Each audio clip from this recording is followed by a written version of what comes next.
Hello and welcome to After Scientology Straight Up and Vertical, the weekly show where Tony Ortega and I go over the week's events in the world of Scientology as reported on Tony's Substack. Hey, Tony, welcome back this week. Thanks, Chris. I just got back after flying back from LA. Man, so what was it like out there? I wanted to see a couple of hearings in Leah Remini's lawsuit because I really think Leah's lawsuit is one of the most important things happening in the world of Scientology right now. Yep. And this was going to be our first opportunity to get a sense of this Judge Hammock and how he was dealing with basically Leah and Scientology characterizing the lawsuit. This would be our first opportunity to see how he saw it. And so I thought that was something that I should see in person. So I flew out last Monday night and went to court Tuesday morning. And I like this. I like this judge. He's got a sense of humor. Um, he had put out a tentative ruling that did agree with Scientology that some of the things Leah had mentioned in her suit were not things she could sue over because they were calling her awful things, but it was opinion. But for Right. example, remember, Chris, I think we talked about this, that even if some of this stuff goes away, the fact that Scientology is not denying that they call her all these awful things makes them look bad. He said that. He said that in court. He said, this is some nasty speech, but that's how you do with things. And then he mentioned malice multiple times because not only as a public person, not only does Leah have to prove that these things said about her are untrue, but that Scientology knew they were untrue and did them anyway out of malice. Right. And that's a tough standard for a public person like Leah. But Judge Hammock was like, "Oh no, no question. There's malice. It's common sense," he said. And I couldn't believe it, Chris. It was like a judge talking about common sense in regard to Scientology being this, malicious organization. Right. Oh, wow. That I just thought Leah has really scored a good judge. Now, like I said, he is striking a number of paragraphs from about 20 paragraphs from her lawsuit, which is about 200 paragraphs. So, a certain percentage. But he's keeping the major actions like harassment, tortious interference. Like, she's alleging that they've engaged in conduct which has harmed her ability to make a living. He's keeping that. He's just Right. getting rid of some of the defamation, either because it's opinion or because it's been too long since they said it about her. And I'm sure Leah hates to see that stuff go, but it makes sense. And again, he's shrinking down a very large lawsuit, and it's still quite large. So on Tuesday, we got our first chance to see him in action. He cracked some jokes. I mean, my favorite part was he was explaining at this early part of the lawsuit, there's only what he calls a minimal merit standard to evidence. In other words, she just has to allege things. He has to believe it at this particular stage. Now, later, she'll have to prove it. Right. So she'll say that, some Scientology agent came to my house and knocked on the door and scared my people in my house. Okay, then he's got to believe that happened. Now, when a trial comes, she's got to produce testimony and evidence that it actually happened. But right now, she just has to allege it. And he was saying that basically anything she says about Scientology at this stage, I have to believe. And he goes, well, I mean, she could say that she went to Mars and found L. Ron Hubbard, but that's a different standard. That's a different matter. And I, Yes. Yes. it Inside joke for shows that those who don't he know, under Hubbard talked about being on Mars, guys. Okay. It's that crazy. and it shows that the guy's aware of what's going on, that Exactly. he's looked into it. At one point on Tuesday, Chris, he actually said he had spent more time preparing that tentative ruling than on any motion in his 15 years as a judge. That's right. That's how much he cares about getting things right in this case. Now, Scientology, their attorney they have Bill Foreman for Church of Scientology International, Matthew Hinks and Robert Mangles for RTC. Mhm. Foreman was saying, okay, but you missed some statements that we think are our opinion, blah blah blah. And so they've asked him to look into multiple things, and he's going to look into those. But the thing on Tuesday that was the most significant, I think, was that near the end of that hearing, Robert Mangles stood up for RTC, and just real quick, I mean, your viewers are very sophisticated about Scientology, but back in the early '80s, Scientology reorganized itself into this alphabet soup of Yep. entities: CSI, ASI, RTC, and RTC, the Religious Technology Center, is nominally the one that runs everything, and its chairman is David Miscavige, and that's why Scientologists refer to him as COB, for chairman of the board. In actual fact, it's the Sea Org that runs everything under David Miscavige as a captain, but the Sea Org has no legal entity. So it's RTC that nominally runs everything. Correct. But it's CSI, Church of Scientology International, that actually runs the day-to-day church activity. Yep. So someone like Leah sues both of them, CSI and RTC, and then also David Miscavige. Well, Robert Mangles for RTC stands up and says, Your Honor, in all of these allegations of stalking and tweeting, there's no statement about RTC. We don't understand why we're in this lawsuit. Now, that's of course that's play acting, Yep. because they know full well that Leah knows and Mike knows that you include RTC because they run everything. But the judge was like, well, okay, now keep in mind, at this stage, minimal merit, all she has to do is allege it.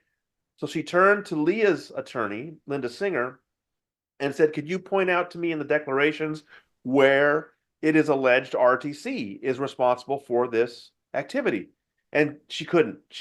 Right. I don't know if she wasn't as familiar with the case as she should have been or whatever, but she couldn't point to anything.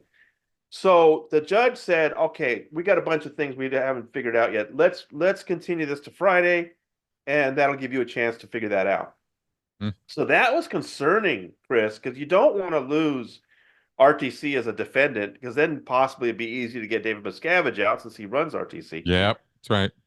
So I had a couple of days off. I took a nice bike tour out to my aunt's house in Redlands and back. Anyway, so Friday, back in court, the judge himself then pointed out, well, when Leah responded to your motion, because what the issues they're dealing with is that Scientology had filed a motion to strike and anti-slap motion to Yep. try to get stuff out of the lawsuit. When you guys filed that motion, you filed it jointly. CSI and RTC filed it jointly. Oh. And you could hear, I mean, it was like a bomb went off in the courtroom. Everybody's sort of like, oh, yeah, now you want to be separated. Now you want to be treated separately. You're the ones that filed the motion jointly. Oh, it was beautiful.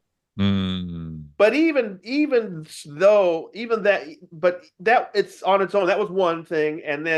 But then Linda Singer let him know they could have Mike Rinder put in a declaration, a supplemental declaration, and he will allege, yes, I personally saw with my own eyes David Miscavige and RTC orchestrating these retaliation campaigns.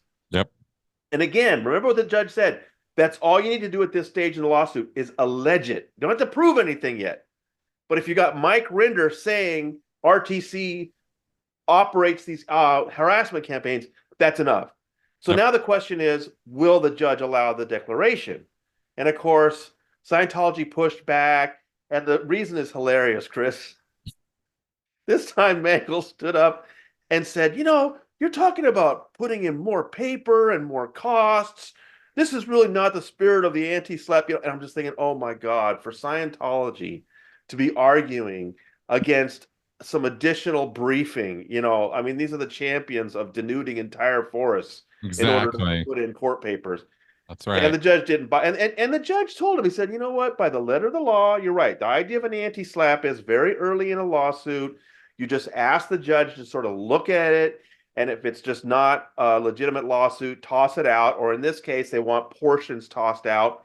And yes, normally the judge would just look at it. There wouldn't be all this back and forth of paperwork. But he said, yeah, and you're right, but you're not persuading me. That's the kind of guy he is, right? He said, you're not persuading me. I think in the interest of justice, if Mike Rinder can submit a declaration that answers this problem, it's worth doing. And again, like with the common sense thing on Tuesday, this moment on Friday, I'm like, this guy is a nightmare for Scientology, because Scientology relies on everyone getting hung up on technicalities. That's right. Everyone looking only at the letter of the law, not the spirit of Yes. the law. This Yes. guy's the opposite to that. He sees Yeah. the larger picture. Now, I think he's fair. I think he'll do the same thing to Leah in that case. Yep. But man, I think that was a huge victory. So none of these things were really resolved on Friday. They're going to submit that declaration from Mike Rinder this week, and then the following week they will come back and try to resolve all these things. But I got to tell you, I was really glad I was there. ABC Channel 7 had put in a media request to have a camera, and they had a camera on Tuesday. And so I was curious about possibly getting that footage. And I was told, well, you need to submit your own request. So I made a media request for their footage. And on Friday, the judge called me up. I didn't know this was going to be the result, but Judge Hammock is, Mr. Ortega here. Can you come up, please? I'm like, oh, God, here we go again. I'm going to get criticized because I was up in front of Judge Olmedo. Now I'm up in front of Judge Hammock. And he was confused about it. And I was just like, look, I'm just asking if the footage can be considered pool footage so that I can get a copy of it. And he's like, I don't think I can order them to do that.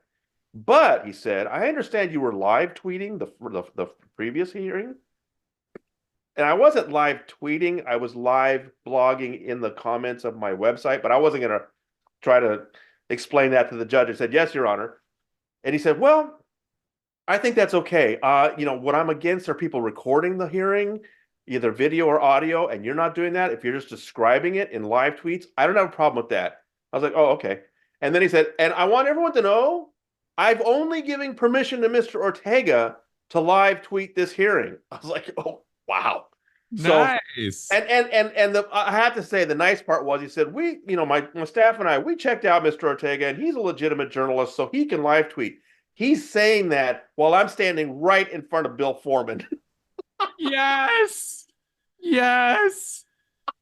Oh, the history here, folks. If you only knew. This is awesome. Oh, that was so Really fun for me to have a judge saying that I'm a legitimate journalist right in front of these Scientology bastards that hate my guts and spread garbage about me day and night. Yes. So that was fun. That was fun for me. I don't want to make a big deal. It didn't have much to do with anything, but that was Friday. That was an interesting moment. And again, nothing was resolved. But I really feel like this is a very important lawsuit, and that Leah is doing well so far. She's lost some stuff from her lawsuit, but I don't think it's that important. Yep. And I'm looking forward this week to see what Mike puts on the record. Awesome. I could not agree with you more. In fact, I want to double down on what you said, because from my perspective, and I've got a long-term perspective of this thing now. I mean, I've been in this thing for a lot of years now, and in and out. And when you look at the things that are creating, like, that are really hurting Scientology right now: money, time, a lot of stress and worry, and a lot of attention on all those social media campaigns. They're continuing to harass her. They're continuing with their nonsense. All of that costs the church literally millions of dollars. Those lawyers sitting in those chairs making those arguments in front of Tony, that's cha-ching, cha-ching, cha-ching, cha-ching every hour for Scientology. And that stuff doesn't come cheap for them. And they want this stuff buried and gone. They want Leah and Mike buried and gone. And the one thing that hasn't happened this entire time is Leah and Mike have not been buried and have not gone anywhere. Well, and a really important reason why I think Leah's lawsuit is so important is that I'm fortunate I had a week off to go out and check it out. But there were other reporters there. There were other reports about this. There's lots of media. And once we start getting into things like Leah being in the courtroom, or there being depositions and stuff, the press is paying attention.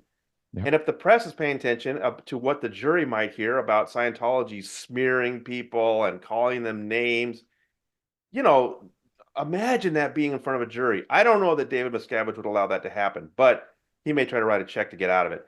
But Yep. still, the idea of a jury getting to hear about Scientology trying to destroy a woman simply because she spoke up about how awful the place is, that's the kind of thing I think could get the attention of major government officials. I think this really has an opportunity to make a huge difference, and that's why I'm paying such close attention to it.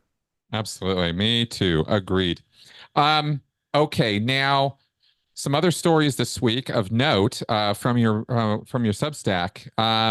And let's just get this one out of the way because it's like alarming even. You hear it and you go, wait a minute, what? And then it's kind of like, no way, there's no way that's possible. I want to get your take on this. And that was the other reporting that came out from LA this week about Masterson not Right, only appealing his verdict, but asking to be released. right. So I came out of the court house on Friday, Yeah. and I was looking for a spot where I could sit down and type up a quick report and do a little video.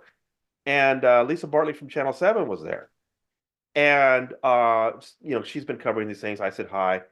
And she right then put out this tweet about how Danny Masterson's new appellate attorneys have filed a motion to get him bail, to get him out of custody while he's appealing his convictions.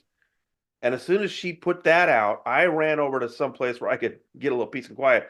And I wrote up a quick story about it and I did a video. And I give her all the credit. She's the one that figured that out. So apparently, Danny's now got some specialist new attorneys who specialize in appeals for this kind of thing. One of them, Eric Multhap, apparently was involved in the infamous Brock Turner case. Hmm. So Danny still has big money for top attorneys. Where's that coming from? I just have to say, Chris, I have never confirmed these stories about Danny being out of Scientology or Bijou Right. being out of Scientology. I don't Yep. trust the Daily Mail on those stories. Remember, it's the Daily Mail that was Yep. telling us last year that Tom Cruise had left Scientology. So Danny's still got a pipeline to some kind of money source, and they are paying for the best kind of appellate lawyers. Yep. I did post on Saturday the actual motion that they filed, and it feels like a long shot. They're asking Judge Olmedo. First of all, they're sort of repeating the stuff that was said before ahead of his sentencing with these letters that were submitted by his mother and Bijou and everybody about what a great guy he has been for 20 years since he was drugging and raping women.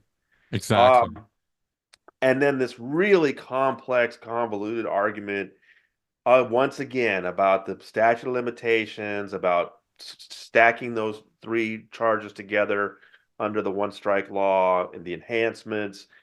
Really kind of hard to follow. Basically, they're just saying that, this he's going to get out on appeal because this is all ridiculous. So just let him out in the meantime. I Right. don't, but it's got to go back to Judge Olmedo, right? So Judge Right. Olmedo has scheduled a hearing this week. I don't know if it's going to happen this week, but I suspect she's not going to go for it. But it gives you some sense of who his new team is, what their arguments are. Now, when they do the actual appeal brief, not this again, this is just for bail to get him freed in the meantime. But Hmm. once they do the actual appeal brief, I have to wonder if they're going to go after Judge Olmedo's decisions about Scientology, about drugging, and all that. That's Right. what I was kind of expecting, not what they're doing with this, which is just back to the same issues about statutes of limitations. I mean, just real quick, for those of you that weren't paying attention during the case, Yep. Danny was accused of raping multiple women quite a few years ago, and it is too late to bring those against him individually. But by combining those three counts, two of which ended up guilty, they fall under this one strike law, which requires multiple counts of forcible rape. There also could be multiple other violent felonies, but forcible rape is one that qualifies. And so once you have multiple counts of forcible rape under that law, they each carry a 15 to life penalty. Yep. That, and as Deputy DA Reinhold Mueller explained, once a potential life sentence is involved, there's no statute of limitations. That's how they get around the statute of limitations with this particular prosecution, as long as there's multiple. And they got two. They got the Yep. two convictions. Yep. Put those together, 15 to life twice is 30 years to life. And she gave him that maximum. They wanted him, Danny's team tried to get him to just charge him with the 15 to life, but she went for the full 30 to life. That's what he's serving. So, for them now to come and again attack that whole idea that you can't put these together or you can't, I felt like it was just very fancy lawyering that costs a lot of money, and Right. it's just not going to work at this point. But that's Judge Olmedo. Now, then what they're going to submit a brief to the appeals court, and that's why I think they might be going after the Scientology stuff, because they would be hoping it would be an appeals court that'd be going, yeah, why would you include his religion in this? I don't understand. I don't know. I figure they're going to try to snow an appeals court, but at this point, it feels like just saying that he's been a great guy for 20 years and that you shouldn't stack these just doesn't seem like a very brilliant way to try to spring him. But they're checking all the boxes. They're going through the motions. I don't think she's going to go for it. Okay. Now, there was also a point made about new witnesses, new information or evidence that would show he was innocent or something. Was that addressed in this briefing? Is this going to go Yeah, in front of Almeida? yeah. They're making a habeas corpus argument that there's new evidence that should have been considered that exonerates him. Uh, Normally in an appeal, what you're doing is just criticizing the judge for how she handled the case. But now they're saying, no, there's new evidence that should free him. They're saying that Detective Myers interviewed four people who were never heard from in the trial. Those pages where they describe what these four people supposedly said is redacted. So oh, we can't see yet what this supposed new evidence is. But that's interesting. If you're real familiar with the two trials, in the first trial, it's Detective Myers who interviewed Jane Doe 1 after she came to the LAPD in 2004. And her testimony was, I think, not great for the prosecution. Did they even call her in the second trial? I don't even know. It's like they definitely minimized her in the second trial, which was smart, and mm. got the convictions. So now they're going back to her interviews of some people. I don't know who those people are. Like I said, it's all been redacted from the motion. But I don't know. I think Judge Olmedo again is going to be like, hey, the defense could have called these people themselves in the That, trial, and they yeah, never did. that's what I Defense was didn't wondering. remember the defense didn't call a single witness. Right. The defense was just relying on their cross examinations of the prosecution's witnesses. So That's right. I don't know. Yeah. Yeah. That is that I mean, to me, that was the first thing that occurred to me. I was kind of like, well, why didn't you call them in the first trial if this was so key or crucial? And then it's all redacted. I can't even tell what it is. I'm sure the judge isn't going to be happy about that. So yeah, this will be interesting to see. But it feels very Hail Mary-ish, very long shot here. So I'm not I personally I'm not I haven't seen or heard anything that causes me to be at all concerned or alarmed that Danny Masters is going to be released from jail. The other thing to know about this is, if you just kind of Google the broad instance of do violent felons get, released during appeal, hardly never, Yeah. hardly Yeah. never. So I don't see any reason why he would be. Okay. Now there was some other good news from the other side of the pond. Our friend Alex, hard at work over there. What was the story update this week? Yeah, Alex is doing some amazing work. Yeah. This is actually the result of in September, before he even came up with the idea of his protests of the IAS gala that went so Yep. well in November. Yep. In September, he wrote to his MP, and that would be like you or me here in the United States writing to our local member of Congress, local Okay. representative. Okay. He wrote to his local member of parliament, his local MP, a woman named Diane Abbott, who apparently has a high profile. She's rather controversial. And she's been hammered with a lot of abuse and stuff. Um, but he wrote to his MP. I mean, that's what you do. You write your local representative and said, "Look, I was abused by Scientology. They've recently received some favorable rulings from the UK government and the courts, and I was just hoping you might review those." He was talking about some significant but minor things where Scientology is always struggling in the UK because it doesn't have charity status. But it's a very different situation here. There's like different levels of taxation for religious organizations and other businesses. And so Scientology had won a little victory because the government or the courts had found that it was a house of worship, please. Uh, so he wanted her to take a look at that. Well, to his surprise, she not only wrote back to him and said that she was interested in that, but that she was interested in going to the United Kingdom's version of the IRS, which I think is HMRC is what they call it, Mhm. and asking for a larger investigation of what she said was years of fraud by Scientology. Wow. And she said What she we're has talking done it. about. And she told him she has requested that. She wasn't Ex- she wasn't telling him I'm thinking about doing it. She says, I have requested a larger investigation of Scientology, and I will let you know how it goes. See, that's the other thing. I don't know if you remember, like 7 or 8 years ago, a senator from Oregon said he was curious about Scientology and the IRS, and he told a constituent, Right. I've written to the Yes. IRS. I want them to explain to me the situation. We Yes. got excited and never heard another thing.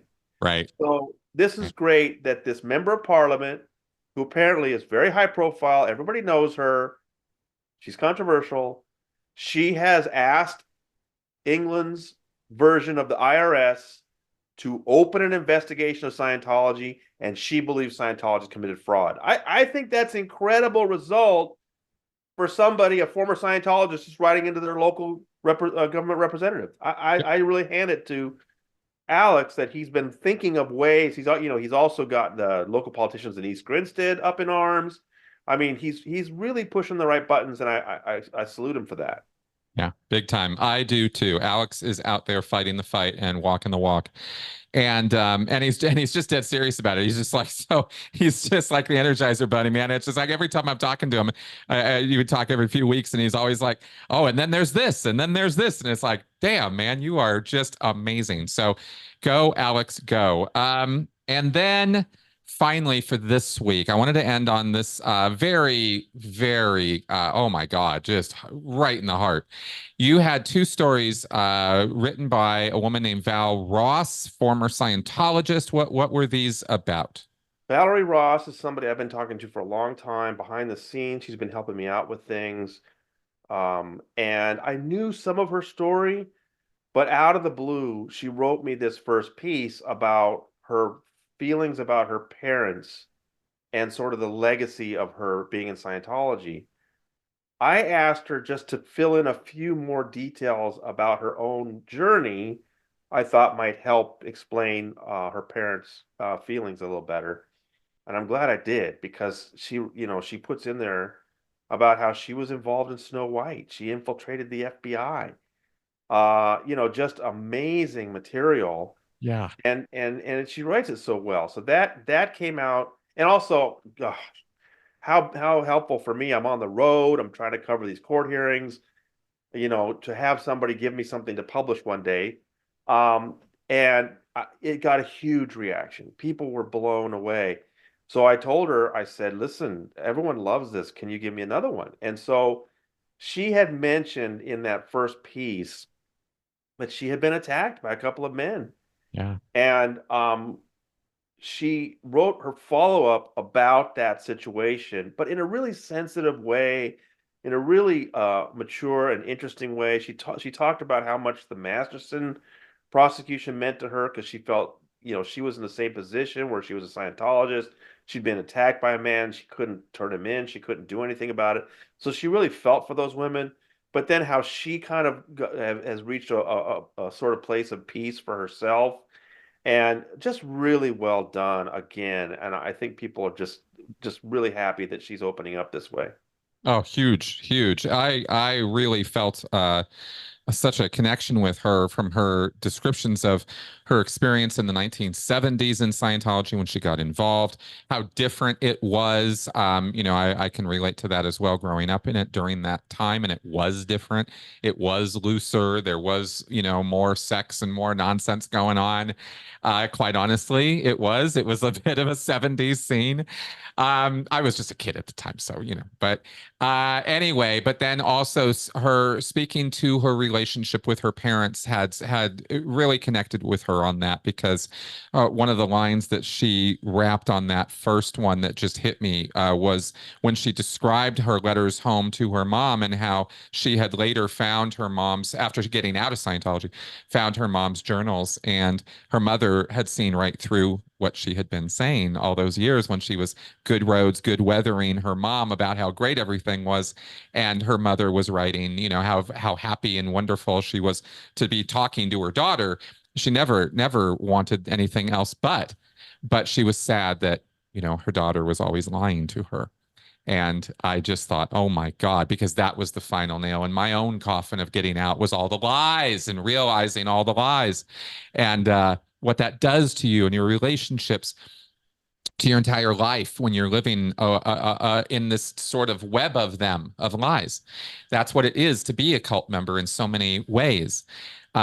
So Val's write-up, as short as it was just so strong, so powerful, so hard-hitting for me, and I think for other people for those reasons. So I wanted to throw that in from the ex-cult perspective. Well, I thought that when she sent me that first piece, I wondered if that was going to have a big impact for ex-Scientologists Oh, who, yeah, once they leave, come out and have that moment where, oh gosh, everyone could see what was going on but me. that's right. And I had a feeling that that was going to have some impact, but wow, I heard from so many people about that.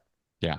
Yeah, she's very honest, very open, very just kind of here's how it is kind of thing. And wonderful woman. You can tell from the writing. So anyway, thank you very much for posting those. Those were really quite awesome. Okay, and that is our week in review from Tony Substack. Now we have a new week coming up. Any sort of things you want to talk about in terms of previews of anything? Well, I just flew back this morning, man. I'm still unpacking, so let me figure out what's going on this week. No problem.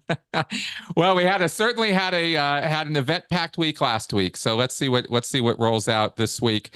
Lots going on, lots of things to pay attention to, but where our eyes are really focused on these legal cases, both on this side of the pond and on the other, because this is, I really see that there's some forward progress being made in ways we could not have dreamed of 20 years ago, 30 years ago, as far as Leah's case, as far as what Alex is doing, as far as some of these movements forward, even in terms of public awareness. Let me just say, of coercive control as a concept, of cultic abuse as a concept, of these predators that are out there doing this stuff.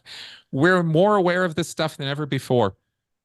And this is a net positive for all of us. So all of us doing what we're doing to raise awareness of this is important. And I want everybody to know that. So that all being said, see you guys next week. Oh, and don't forget, subscribe to Tony's Substack, address right there on the screen, guys, and get your daily notifications. All right. See you next week. Bye-bye.